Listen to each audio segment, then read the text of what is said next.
کراچی کے علاقے قائد آباد میں national cyber crime investigation agency نے ایک کامیاب چھاپہ مار کارروائی کے دوران شہریوں کو پولیس اور حساس اداروں کا افسر بن کر لوٹنے والے 3 رکنی خطرناک گروہ کو گرفتار کر لیا ہے۔ یہ گروہ گزشتہ 7 سال سے معصوم شہریوں کو ہراساں کر کے کروڑوں روپے کے فراڈ میں ملوث تھا۔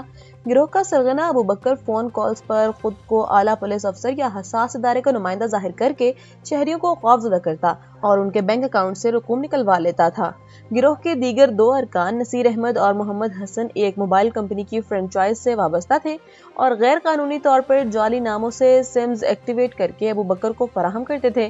ملزمان صرف فون کالز تک محدود نہیں تھے بلکہ آن لائن پروڈکٹس کی خرید و فروخت کے نام پر بھی شہریوں کو چونا لگا رہے تھے۔ وہ بھاری مقدار میں سامان منگوا کر ادائیگی کیے بغیر غائب ہو جاتے تھے۔ ابتدائی تحقیقات کے مطابق یہ گروہ اب تک شہریوں سے کروڑوں روپے بٹور چکا ہے۔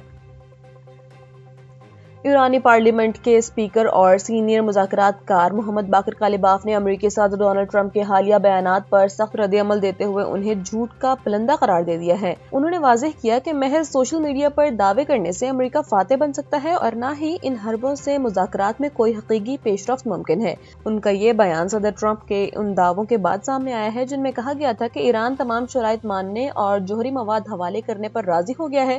کالیباف نے کہا ہے کہ صدر ٹرمپ نے 1 گھنٹے میں 7 مختلف دعوے کیے اور وہ ساتوں کے ساتوں جھوٹ پر مبنی ہیں۔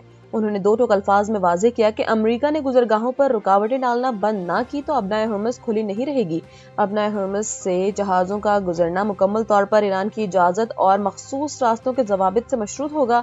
ایرانی اسپیکر نے تنقید کرتے ہوئے کہا کہ جنگ کے ضوابط اور راستوں کا فیصلہ فیلڈ کی صورتحال سے ہوتا ہے، سوشل میڈیا پوسٹ سے نہیں۔ انہوں نے میڈیا جنگ اور عوامی رائے کو مینیپولیٹ کرنے کے دشمن کی چال قرار دیا اور کہا کہ ایرانی عوام ان ہتھ کنڈوں سے مرعوب نہیں ہوں گے۔ پاکستان کے مختلف شہروں بشمول اسلام آباد، راولپنڈی، پشاور اور خیبر پختونخوا کے شمالی اضلاع میں زلزلے کے شدید جھٹکے محسوس کیے گئے ہیں۔ زلزلہ پیما مرکز کے رپورٹ کے مطابق اس زلزلے کی شدت 5.5 ریکارڈ کی گئی جس نے شہریوں میں خوف و ہراس پھیلا دیا ہے اور لوگ کلمہ طیبہ کا ورد کرتے ہوئے عمارتوں سے باہر نکل آئے ہیں۔ خوش قسمتی سے اب تک موصول ہونے والی اطلاعات کے مطابق اسے جانی یا مالی نقصان کی اطلاع نہیں ملی۔ انتظامیہ اور ریسکیو ادارے الرٹ ہیں اور متاثرہ علاقوں سے مزید معلومات جمع کی جا رہی ہیں۔ لبنان میں 10 روزہ سیز فائر کا اعلان کرنے کے باوجود اسرائیلی فوج کی جانب سے سیز فائر کی خلاف ورزیوں کی اطلاعات سامنے آ رہی ہیں۔ لبنانی میڈیا کے مطابق اسرائیلی فورسز نے جنوبی لبنان کے مختلف قسموں بشمول قیام، بنت حبیل اور الویات کو شدید بمباری کا نشانہ بنایا ہے۔ یہ حملے ایک ایسے وقت میں کیے جا رہے ہیں جب لبنانی عوام جنگ بندی کا فائدہ اٹھاتے ہوئے اپنے گھروں کو واپس لوٹ رہے ہیں۔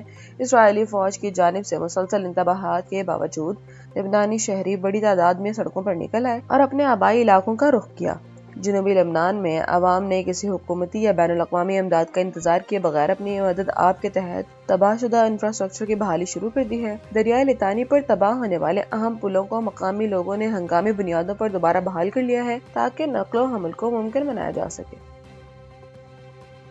ایرانی حکام کی جانب سے ایک تازہ بیان سامنے آیا ہے جس میں امریکہ کے ساتھ جاری مذاکرات میں موجودہ پیچیدگیوں اور مستقبل کی ممکنہ ابتدائی ڈیل کا خاکہ پیش کیا گیا ہے۔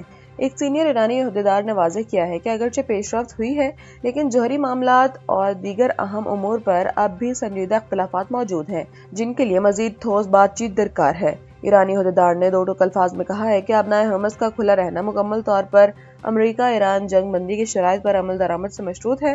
آنے والے دنوں میں ایک ابتدائی معاہدے کا امکان ظاہر کیا جا رہا ہے جو مستقل حل کے لیے اسپیس پیدا کرے گا۔ اس ڈیل کے بنیادی نکات میں شامل ہیں ایران پر عائد پابندیاں ختم کرنا، جنگ کے نتیجے میں ہونے والے مالی نقصانات کے معاوضے پر بات چیت، جنگ بندی کی مدت میں مزید توسیع۔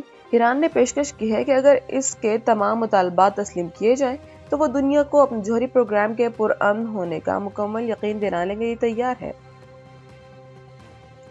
اور پاکستان بھر کے ہوائی اڈوں سے حج آپریشن 2026 کا باقاعدہ آغاز ہو گیا ہے۔ کراچی کے جناح انٹرنیشنل ایئرپورٹ سے نجی ایئر لائن کی پہلی حج پرواز 160 عازمین کو لے کر حجاز مقدس کے لیے روانہ ہو گئی ہے۔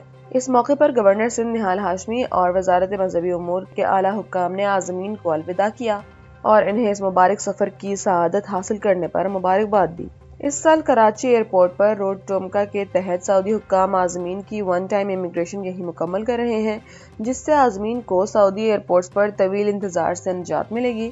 صرف کراچی سے اس سال 31,000 سے زائد خوش نصیب فریضہ حج کی ادائیگی کے لیے روانہ ہوں گے۔ ایئرپورٹ پر وزارت مذہبی امور اور سول ایویشن کی جانب سے عازمین کے لیے خصوصی انتظامات کیے گئے ہیں تاکہ ان کا سفر آرام دہ ہو سکے۔